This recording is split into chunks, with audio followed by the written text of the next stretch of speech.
Hello, Tom. It's really a pleasure to have you here together with me today. In fact, it's curious. It's curious our story because we were joining together in the Intelligent Automation Congress, but unfortunately we didn't have time to discuss too much on that Congress. But then afterwards we had quite interesting brainstorms between us in different topics. So it's always a pleasure to have these kind of sessions with you. Hey, Tom. Likewise, man, Pedro. I really appreciate it. It was a lot of fun. And yeah, similar to your point, it was great that we got to connect afterwards as well after IAC and everything. So excited for this conversation. Excited to see where it goes. I know some brilliant, exciting chats, and yeah, more excited to delve into some of those topics today. So thank you for having me on. Thank you, Tom. Well, first of all, just to probably most part of the audience that will listen the podcast already know you, but if you could do just a small presentation to the people to talk a little bit about you, about your adventure with the AI journal, it will be wonderful. Yeah. So. Yeah, appreciate it. I mean, it's a really exciting journey we're going on what we're building, what we're doing with AI Journal. I mean, it started it 3-4 years ago, and to see it really blossom into what it is today is really exciting. And I mean, just really grateful for all the people that read it, engage with it, give their feedback, give their time. The people that I'll be very transparent from running a business as well. A lot of the ropes I've had to learn, and people being patient with me, whether that's people we deal with or customers or partners or audience members, whatever it is. It's just a really exciting learning curve, and feel this year is going to be a real brilliant year for people in technology, for the innovations that are happening, and excited to be that platform where tech enthusiasts can come and chat and connect and talk. And obviously that's what's led us to speaking today, Pedro. So it's a real exciting journey, and would encourage everyone to join in with us. Good, my friend. So picking up that topic that you were, what you are seeing that in your platform, what the people are talking in terms of the evolution of the AI market advancements for 2024. So there are a couple of, there are a bunch of things happening in the market, evolution in several specificities of AI. Yeah. What the people are talking in this precise moment? What do you see that will be the top, let's say, advances that we will have on AI during 2024? Oh yeah, I mean, look, it changes when you speak to different people, which it really, because like anything with AI, it depends on the context, right? Like people tell me around data, it depends on the context, the story you're telling.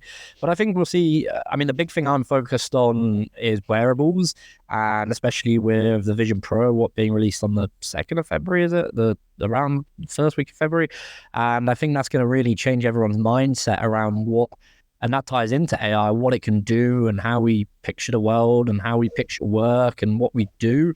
But I mean, look, you're going to see advancements in all sorts of things, some great and some bad, from the unfortunate escalations that are happening across the world in the Middle East and with Russia and Ukraine, right through to space travel and what's going to happen there, right through to telecommunications. And I mean, climate change is always on the, I was being shown some really cool tech 2 weeks ago just to kick the year off.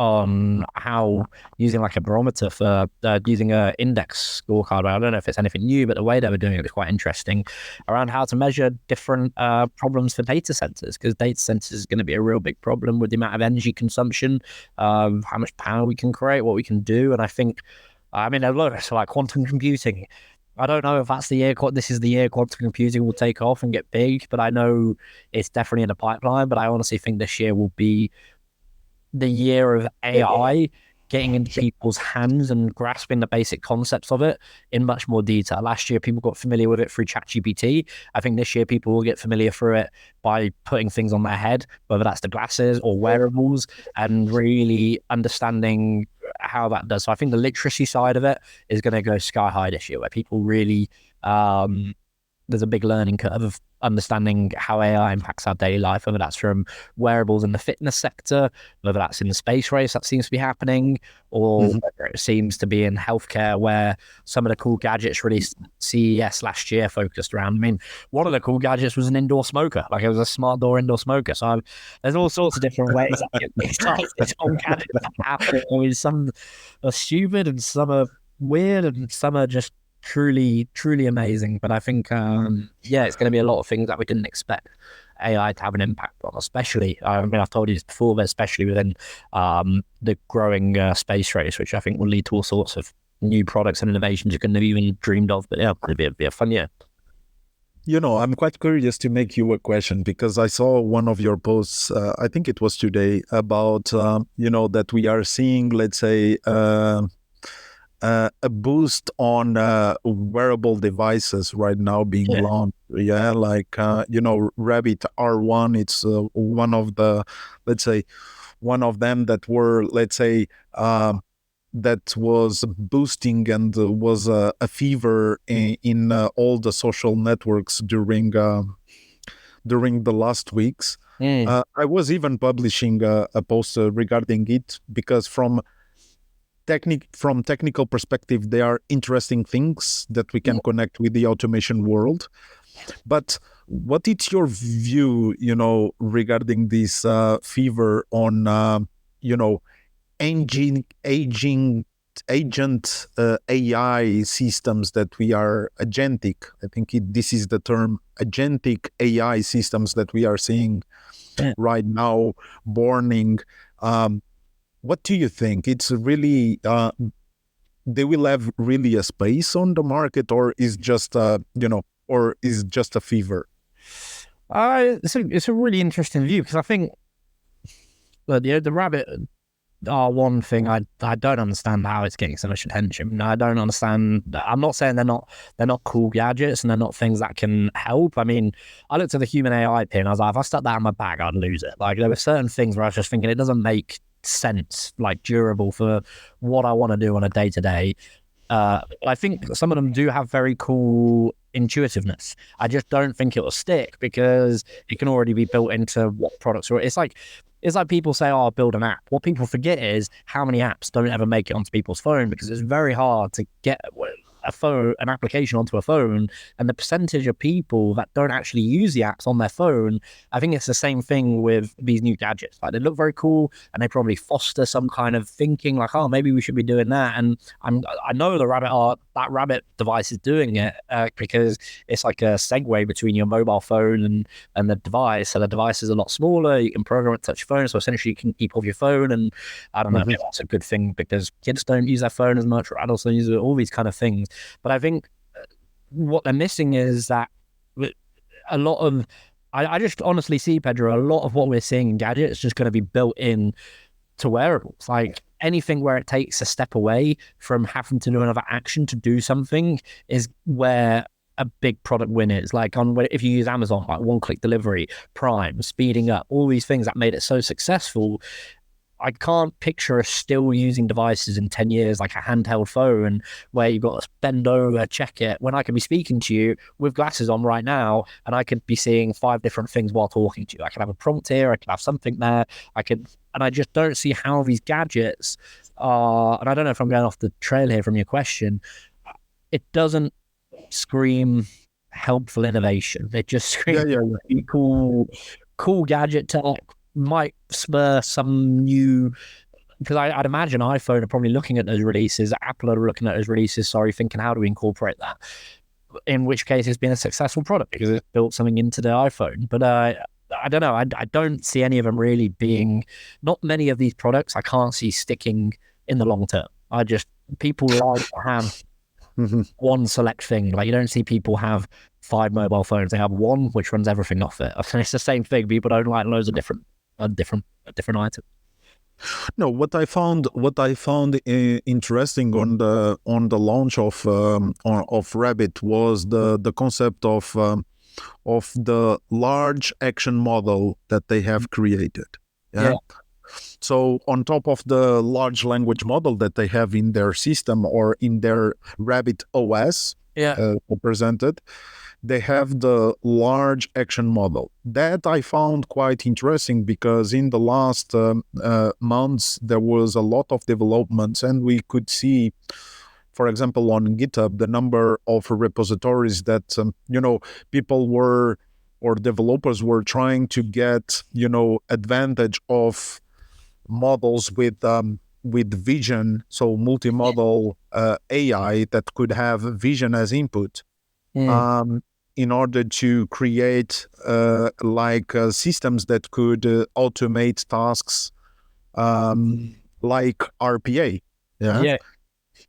And that I found quite interesting because I see that for that specific concept, I see that there is space, and especially for enterprise, because some of the technologies that we have nowadays for intelligent automation, and talking specifically about RPA, I think that these kind of models, like the large action model, could bring another, let's say, another potential to intelligent automation.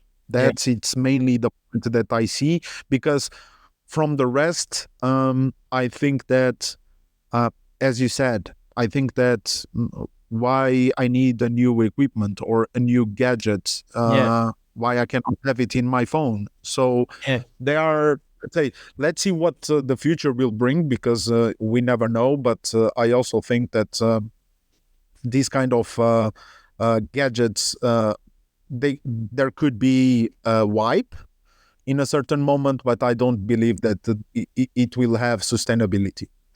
From another perspective, I think, and picking up what we were talking about, agentic AI systems. Here I see also, let's say, a momentum for 2024. More and more I see companies, developers talking about agents and multi-agents architecture, what we call AI swarms. Here I see a lot of, let's say, research, and I see also a lot of developments for 2024 in the road to pass from just simple task automation that we have nowadays with LLM orchestration, to more process-oriented automation and to more complex automation. This I see. There is also another perspective, that it's what you think about robotics, because nowadays, robotics, it's something that we were seeing in the last years, a lot of, let's say, experiments and so on. But now with, let's say, with the boost of generative AI and with the advancements on the models, we see more and more robotics evolving. I agree. What do you think on this perspective? Do you think that robotics will be also, let's say, that will have a year that will drive more products to the consumers, to the normal consumers, or just for industrial business? What is your view, Tom? Yeah, it's a really good point. And I just want to say, you summarized that last point really clearly, because that's what I was trying to get to. I think those products are very good for showing what's capable, but maybe not packaged correctly or commercialized correctly. But I think I'm amazed robotics hasn't come to people sooner. Like the way that they're built in, obviously there's a lot of safety precautions, but the way that robots are being used in industry, I mean, I remember seeing them, whether that was a Fanuc or a KUKA robot or whatever it might be, a Mitsubishi, and I remember it's a Staubli for small packaged goods that are very accurate and for very small tasks.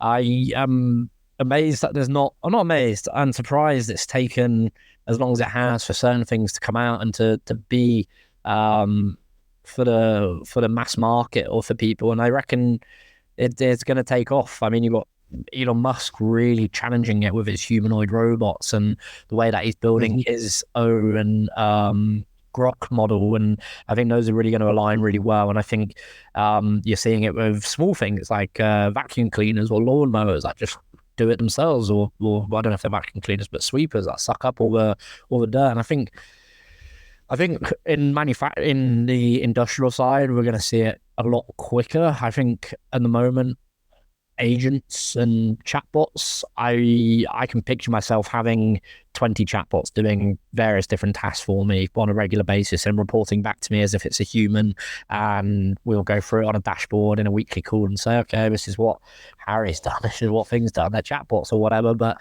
I think I mean, and they're always going under trial. Like, you see it from the delivery robots that were dropping food off to people. Like, they were going down to things, and you saw them being activated. You see it in self-driving, which is a form of robot on its own. I mean, it's in the vehicle of a car, but it's kind of a robot because it's got a shell, it's got a frame, which is your car, and it's got a mind 'cause it's driving you, and autonomous driving. And I think it's I think everything we're doing at the moment on the software side and with the large language model side is going to make that side very, very possible very, very quickly. And I think it will almost be like an overnight shift. Like, it will just happen. And you always think when the first one gets released mainstream, it's only going to be followed by more competition very, very quickly. And I think there's just, I don't know, maybe there's just too many regulations around it at the moment. Maybe there's too much uncertainty. Maybe there's too much health and safety procedures because we end up killing people or hurting people or injuring people. And obviously, we've used robotics in, like I used to see it in the manufacturing scene, that have to be in very, very controlled environments. And I think there's a lot of heavy lifting still in that area. I mean, you always see how much trouble Tesla gets in from when accidents do happen, but you think the accidents seem to be very fewer than compared to humans. I don't know. I'm very unsure actually, but I do know in 5 years I can picture myself having a home robot. Maybe in 10 years, but I fully picture myself having one bringing me a cup of coffee. Indeed. Now we could have, now we could have a robot just bringing us a coffee for these to enjoy during this amazing discussion. You were talking about one point that, security, data privacy. So we have a lot of, let's say, a lot of news around that. What do you think that we need for 2024 in terms of speed of regulations and so on? Do you think really that we need to speed up this topic of AI regulation and, all the topics regarding security, ethicals and so on? Do we really need to speed up? Because we know that we are, the government, it's doing either in United States, either in Europe. In Europe there is the act that was published with certain rules. Also in US there is also already established starting rules. Do you think that this is enough? Do we need to speed up? What is your view, and what is the, let's say, the feedback that you are receiving from the community that you are connecting?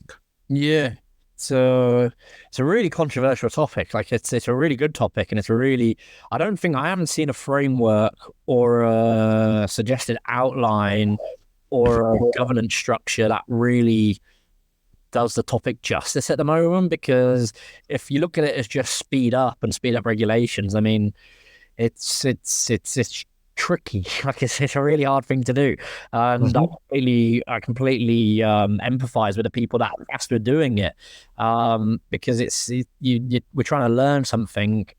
I mean, look how quick AI can learn. God knows how much quicker than a human can learn, and we're trying to do it all manually, and we're trying to put regulations around it, while at the same time not trying to, whether that's a race between China and the US or the UK, and however you want to frame it. It's a real, I just know people think there should be more guardrails put in place, which I completely agree with. And I think the personal data privacy side, which at the moment I think is still really good. Like, I don't, like, for the scale of what could go wrong. I mean, if you ever look around you, Pedro, and think, for the scale of how many things could go wrong, how much does go wrong, at least for me and my friends and people I know around me and network, it's very small. It's very minimal. Like, you don't really hear of data breach. You hear of them, but not Like I only hear of a few a year, maybe that's because the other ones I just don't want to report it, or other instances like personal data hacks or someone getting their credit card information stolen. It's becoming less and less and less. And I think it's that whole conversation around putting regulations in place hinders innovation. I don't know. I think it's a real grey zone, and I haven't seen something that has really explained it well enough, because on the one hand you can't stop it, on the other hand you can't accelerate too quickly. I mean that's technology's ethos, right? Move faster, break things. That's how they constantly try and work, and how technology companies try and work. But yeah, I just know a lot of people in our network and in our community in AI Journal, from what I've seen, and I haven't spoken to everyone, always thinks that more needs to be put on ethics and more needs to be put on how we use it. But I also think to those people, have a reality check. Not everyone's a nice person, and some people are always going to have, different agendas behind them. And I think with any new technology, there's always going to be a good side and there's always going to be a bad side. And I I honestly think the good at the moment outweighs the bad. But I don't know. I think the law scene has a lot of catching up to do, and they need to do a lot of reskilling on how technology works, probably. Yeah. Yeah, I agree with you, and especially there is a lot of let's say concern, especially also with the evolution that we are having in quantum computing. Yeah. The people are getting crazy with if both are getting a wide evolution, the sky is the limit. So Yeah. I understand the concern, but nevertheless, as you said, I think that also the benefits that we could have with the evolution of these two, quantum computing and also AI, can bring a lot of solutions to big problems that we have in the world, and especially talking about healthcare, that it's another area that I see that it's also promising. Yeah. Because we are starting to see, companies like, NVIDIA making cooperation with pharmacy industry. We have even some companies that, like Deloitte, Yes. investing also on research. So I'm expecting a lot of advancements. Now, of course, it depends on the way that these companies will use the discoveries and how they plan to monetize it, of course. But I think that for humanity, there's a lot of expectations in terms of solving some of big issues that we have, especially on the health area. Yeah, I agree. And I think it's a really important point that you're making. Like, I always say, bad news sells very easily. Good news sells a lot. Takes a lot harder to focus on the good than it does on the bad.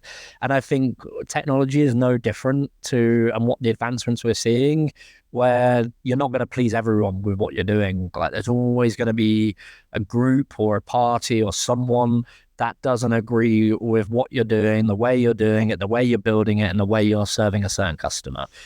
Whatever it is, from big examples from people not liking Elon Musk's work style, to people not liking how Microsoft OpenAI's relationship has evolved, to various other things, to way healthcare companies use data to work out new antibiotics. Like, whatever you do that's trying to help people, you're always going to have some form of backlash. And I think I hope this makes sense, that it's that innovations are never going to please everyone. Like, my point exactly, some people are going to see the R1 rabbit device in a completely different way to how I see it. I see it as pointless. Other people, like you said, which has made me think, it's about what it can do for the ideas of what can be built into other products or how it can help businesses.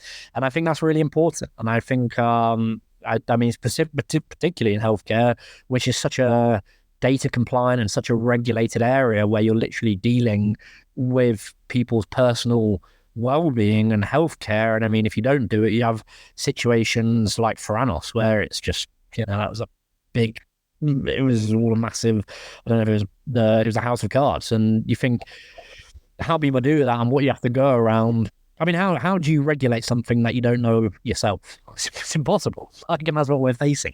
We don't know how AI is. And I think it's a conversation, if we're lucky enough to do one of these again and to be on your show again, Pedro, is thinking in 10 years, I reckon we'll still be having there'll still be a similar conversation. I honestly don't think that conversation will ever go away, because it's something we always need to be challenging and always need to be looking at. Is really important, especially in something as specific as someone's personal healthcare. Mm-hmm.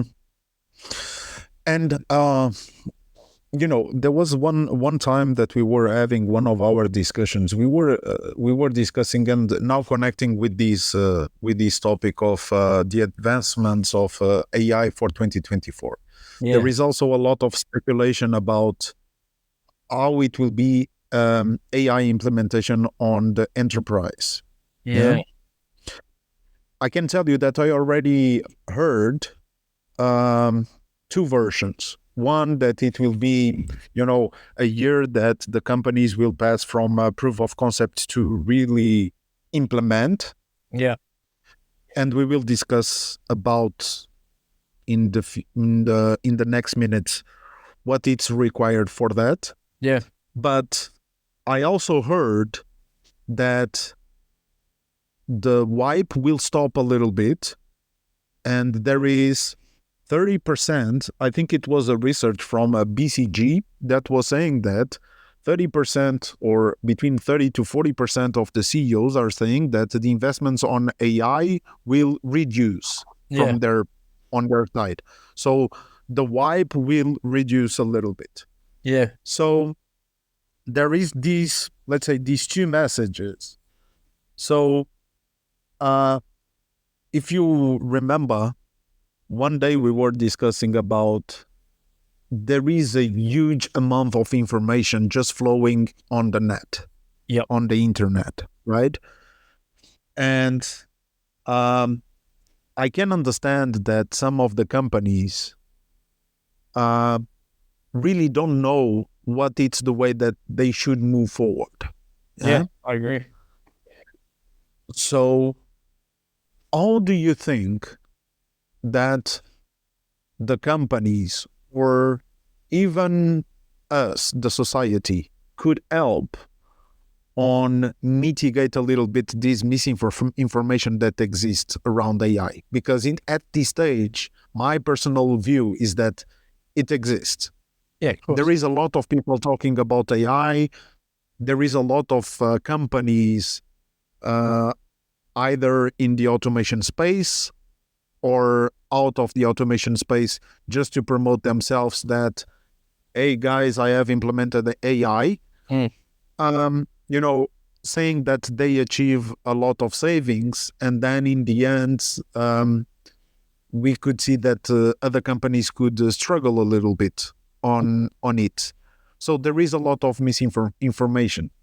Yeah. What do you think that could be a solution for this problem? Or what is your view on this matter? Because if you recall, we were discussing about, okay, where I can find reliable information about, for example, AI use cases or other things. Yeah. What is your view? What could be the miracle for this problem? Yeah. Well, it's interesting because you have disinformation from people actually writing the article. I mean, that's how you get people saying conspiracy theories. And you have the whole conversation. Is it still misinformation if the conspiracy theory is true? Well, no, because it's been proven to be true.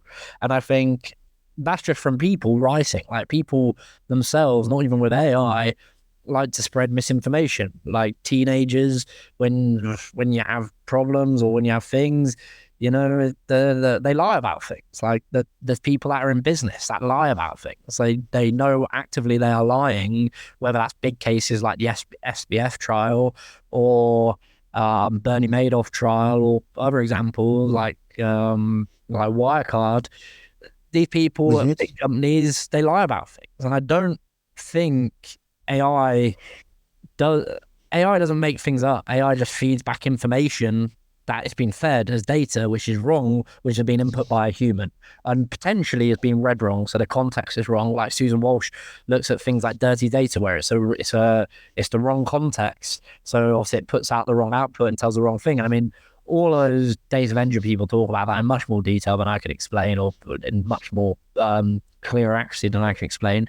But it's a way of thinking. I don't know what a suggest. I mean, you can grant if people are real or not by putting a verification tick in, right? The what is it when you go on to a reCAPTCHA form, and even AI can get around that. And you think, well, if an AI can get around a reCAPTCHA form and can do all these things, how are we ever going to stop misinformation? And I honestly don't know what it can be done, because there's always going to be people with incentives to spread misinformation, whether that's within politics, with voting, whether that's within business deals, or whether that's within, I mean, you see misinformation when you click on a new movie trailer and you watch 30 seconds of it and then you realize it's fan made and it's not a proper movie trailer, like something from the small things right to the big things.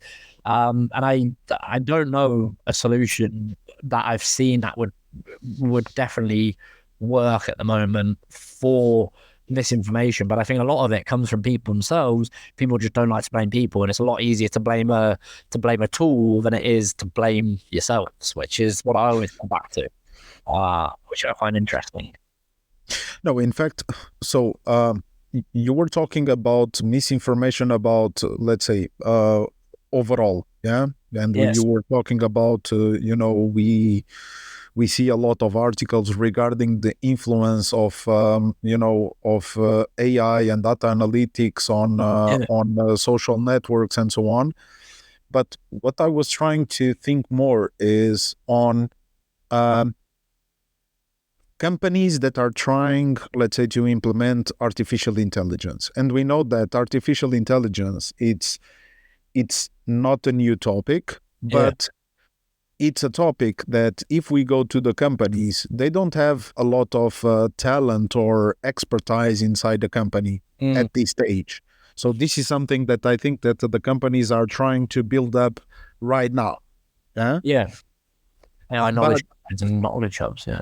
Yeah. So right now, if the companies, for example, would like to understand, like the companies were doing, for example, for RPA, the companies were trying to identify good use cases to implement RPA based on experience of other companies, or in most part of the time, the suppliers of the tools itself, they were, let's say, promoting certain kind of use cases. And what I'm seeing right now is that there is, if I'm a company that would like to implement AI and I go, for example, to the internet searching for, let's say, okay, what are the other companies implementing? Are they getting really benefits from it? Should I go for these kind of use cases? From what I read, I see good information, but I also see a lot of misinformation. So companies saying that they were able to get, they were able to get millions of savings with AI implementation on the customer experience and so on.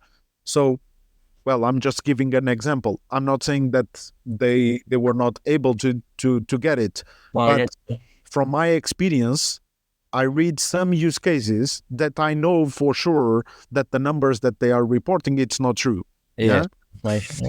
So there is, in general, what I see is that there is a lot of misinformation about the technology itself and how the companies should, let's say, implement them on their company.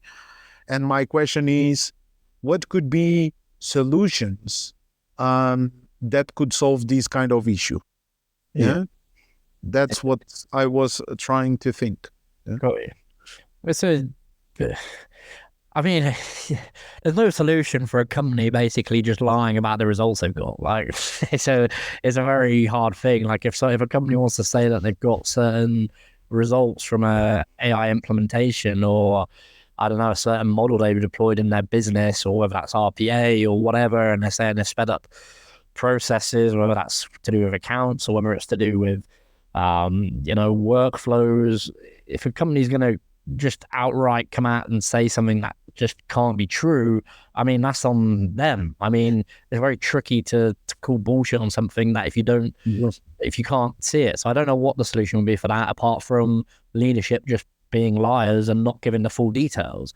But I think a big problem of it comes from, I mean, look, this doesn't necessarily go back to your point, but the big thing I have with people is when they try and do AI, I think last year, to your point, it was very hyped. So everyone wanted to seem like they were doing it, and they wanted to push out results, and they wanted to show that they were doing it because it attracts more customers and it attracts bigger things. Like Gartner, to my knowledge, did not talk around generative AI before late November 2022. Just about the same time that ChatGPT came out. Just to my knowledge, I don't know, I could be wrong, but everything I've found and scoured through and looked through, and now all of a sudden they're the ones that are the experts on it and probably getting healthy, handsome fees by people because of their brand name, whatever, which is great.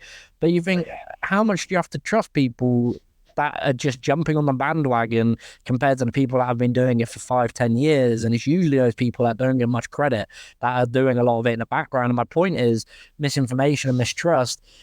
I think there's going to be a lot of people that are talking the talk, but they can't walk the walk. And if you actually look at what their strategies are or what they're doing, it won't, I'd imagine, won't make much sense. And I think companies, like the thing that annoys me, Pedro, is that companies forget the number one thing that that makes a company profitable: the customer. If you don't have a customer, it's very hard to have a business unless you're some sort of not-for-profit or you've got so much data collection. And even that, people normally want to buy your data. It's very hard to have a business if you're not selling something. And I think a lot of the businesses, Benioff talks about it, Michael Dell talks about it in his book, Patrick David talks about it in his book, the person that created Spank, she talks about it in her book. And they all say the same thing, that there's a big disconnect between a lot of companies now that don't actually speak to their customers. And I think this ties into the AI hype where they think, well, everyone else is doing it, I should be doing it. And they come up with some bizarre situation or success study where a success case to basically show people using AI when they probably haven't even thought about the outcome or why they're using it or what they're doing or why they're taking on a big digital transformation initiative or why they're spending a lot of money on data scientists and data engineers. And I think, to your point about misinformation, I'm not too sure how you can ever put something around that, because people want to use tactics that sell to businesses, and if being in with the crowd is something that sells, it doesn't matter if people are good at it or not. They're going to say they're good at it regardless, just so they get a piece of it. I don't know if that makes sense, but it's a very weird model where people are almost forgetting around their customers, around AI. I mean, you can infuse AI into Coca-Cola as much as you want. At the end of the day, if you don't have a can of Coca-Cola on my desk and I haven't bought it, there's no business there. Like, I don't care what's got me to that situation of drinking that can of Coke. It's, I might be going off the ball with that comment, with that point, but yeah, I don't know how you can actually tell someone if they are or aren't using it. Maybe there needs to be some sort of auditing system or some way to show how people are using it. But I think a lot of CEOs, a lot of business people are confused by this whole thing, and they're trying to say they're good at something when really they don't have the foggiest idea. So who knows? Maybe they'll be better at it. I don't know. How do you think that the companies should be prepared for 2024 in terms of digital transformation, and of course thinking on AI implementation? Yeah, how they should be prepared. I think a lot of the companies are going to do well. A lot of companies are going to do well are the people that invest in learning and understanding it and going to simple things like learning how a technology is going to get you to your end outcome. And I think that's back to the last piece, because I didn't really word that last answer to your great question earlier. But people forgetting about what their outcome is and what their reason is they're going on a digital transformation journey is so important. And it's such a simple way. Like, what do you want to achieve? What do you want to do? Do you need to speed up a certain department? Do you need to speed up invoicing, in which case RPA might be relevant, or do you need to do better customer service, in which way a chatbot that's infused with AI and you upload all the data with what conversations it's had. And I think people are just doing and throwing a lot of money at different initiatives and just kind of seeing what sticks. And I think there's some businesses that are doing it very structured and very, they have the longer term plans, they have the longer term visions, and they have the longer term kind of gameplays on what it can do for a better product. Because I think the way I was looking at it, my last answer was everything you're doing with AI should be to build a better business and a better product and to serve your customer.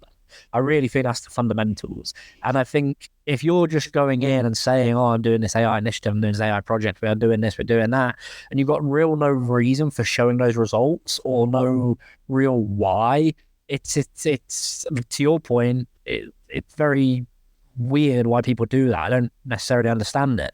But I think a big part of it is this year, people just actually going to conferences and going to workshops and doing training to actually understand how it can improve your business. It's such a big point. It's such a big part. And I don't know where people should start. Depends on what kind of journey they're on and what kind of business they're building, whether that's a B2C product, a B2B business, or whatever it might be.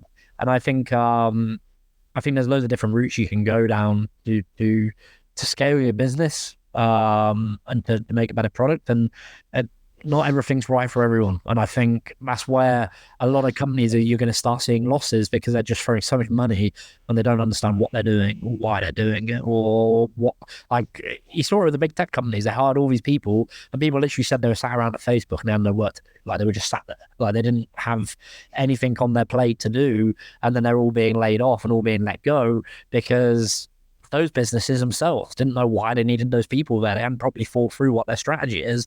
And I think that's a big problem, because you hire people, I mean, at least all sorts of bigger problems.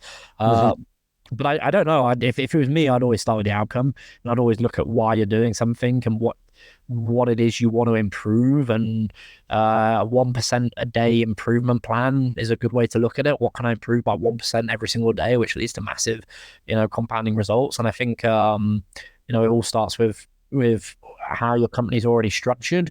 How does it need to be structured? Do you need to move to the cloud? Do you need to be quicker? Do you need to be, does that make sense, Pedro? I don't know. Sorry? Does that make sense? The way I was makes sense. In fact, you were touching in an important point that is,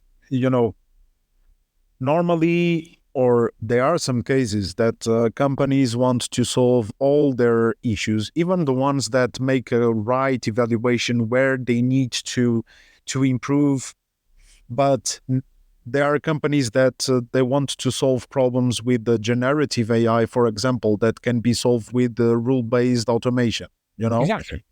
There you go. So one of the things that I think that, let's say, the companies need to invest, first of all, because for me, AI strategy, it's not only about measurable ROI, but it's also about strategic ROI. Yeah. Because it's important to understand how I want the company to grow from a midterm and long-term perspective. And this is really, really important. And they should evaluate not only from an immediate ROI perspective. Yeah. One of the things that I think that the company needs to start to invest, it's on talent, because talent on AI, it's required independently if they use or if they want to build up their internal center of expertise, or if they want to find a good partner to, let's say, to work together with them. Yeah. But in all the situations, they should build up some internal knowledge regarding AI. That's, for me, something that it's mandatory. Yeah, I agree. Then another thing is what you also refer, it's about, let's say, evaluation of the business case in a pragmatic way. Because nowadays, if we look to the technology itself, especially if we look to, models like GPT-4 or other similar models, in certain cases, the implementation itself or the usage itself could be quite expensive. Yeah. Especially if we use for use cases that, if we compare with the human effort, it's much, much expensive. It's much more expensive than the human effort. Yeah. So I think that it requires also a pragmatic business case evaluation. But I think that the companies need to start to prepare for some use cases, thinking on the mid and long term, because my view is that the technology will suffer a reduction on price in the next year. So in 1 year, the prices that we have nowadays for models like GPT-4 or even for hardware, it will reduce. That it's my, let's say, my assumption and my perspective. Talking also with several people on the sector. I agree.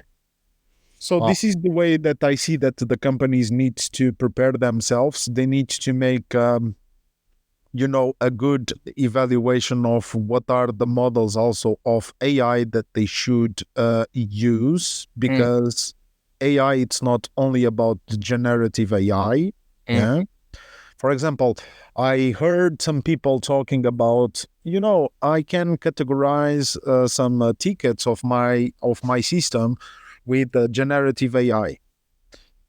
And, they are, before Gen AI appears, there are other AI models that are sufficient to make categorization of tickets and make routing of tickets between the customer support. So you don't require generative AI to do that. You can use a simple model that it's less expensive, and you can even run in a lower capacity machine.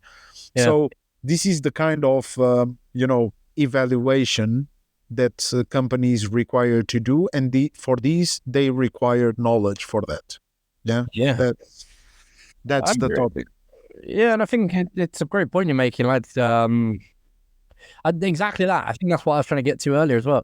That businesses don't think through what they need and what they'll need to spend on and what they'll need to do, because at the moment, like, you're thinking what there's a shortage of GPUs because all the big companies are trying to go after that kind of area. But you look at like a technology on a car 15 years ago, and you look at the technology of a car today, and the cars today are cheaper, arguably, than some of the cars 15 years ago that had less technology, less equipment, and less things. And I think it's going to be the exact same. Technology is only coming down in prices. I look how expensive it was to get a laptop. Now you can get them for several £100 or several $100, like a really good one as well. And you think the same is going to happen. And whether you get them on finance, whether you get them on, pay installments, or there's a lot of ways to get hands on very powerful equipment these days for not that much money. I mean, look at storage. Like, you used to be able to, you have to pay like however much it was for a terabyte hard drive. I remember taking one to school and like loading it up with films, and now it costs me next to nothing. Like, I can have a virtual storage of the same size for pennies, or pounds, not much. And you think, I think people really miss the fact that it's hard to get people that know what they're doing in this world, like to find really good data scientists and data engineers and prompt engineers or data analysts, or people that can read data properly or can code a Python script for you to pull data from different sources. It's getting harder and harder to find people that are good at it, that are consistent and can do it. And I think, I don't understand some of these predictions that come out, and I think it's Accenture. That said they're going to spend like how many billion on reskilling, and like, it's a great initiative, and I think that's a brilliant way of thinking. Yeah, it was Accenture. I think, how are you going to find all those people? Like, it's like, not everyone wants to learn it, and not everyone wants to go into that field. And I think, there's only so many people, and you can spend all the money you want. It's not. I don't know. I feel like there's a problem there in those kind of statements. There's always going to be people that aren't into that well. But I think to your point, you summed it up a lot better, Pedro, is that companies really don't think around what it will cost or what it will take. It's like my business. If I sat back 4 years ago, Pedro, and looked at everything I'd have to do to get to here, I probably wouldn't have done it. I thought, God, that's a lot of late nights. That's a lot of hard work. I don't want to do that. And it's like, probably, I don't know, you'd think about it. Definitely in 10 years. And I think businesses do that with the AI initiatives. They don't properly think it through. And I think it's a big problem. And that's where you see people saying it's a success case when it's probably not a success case, which is okay. But, now switching a little bit to the, let's say, the topic, and I know that I'm already extending a little bit, but, it's a funny topic. Do you think that AI, it's becoming a battle between nations? Yeah, 100%. It's like the space race. Like it was to get the first vessel up into space. I think it's the exact same. Someone told me something. I can't remember what book it was, and it said every time countries go to war, massive innovation happens because they're racing to be better than each other, and it's so true. Like you look at how much innovation came out of World War, as sad as it was, but how much innovation came out of it because you've got your life on the line. Like you have a whole, I don't know, not civilized, a society, a country behind you trying to be better. Like it's what led to the atomic bomb. And in various different wars, it leads to rapid innovation. And I think AI is going to do the exact same, whether that's US versus China, or I think the Middle East are going to be very good contenders.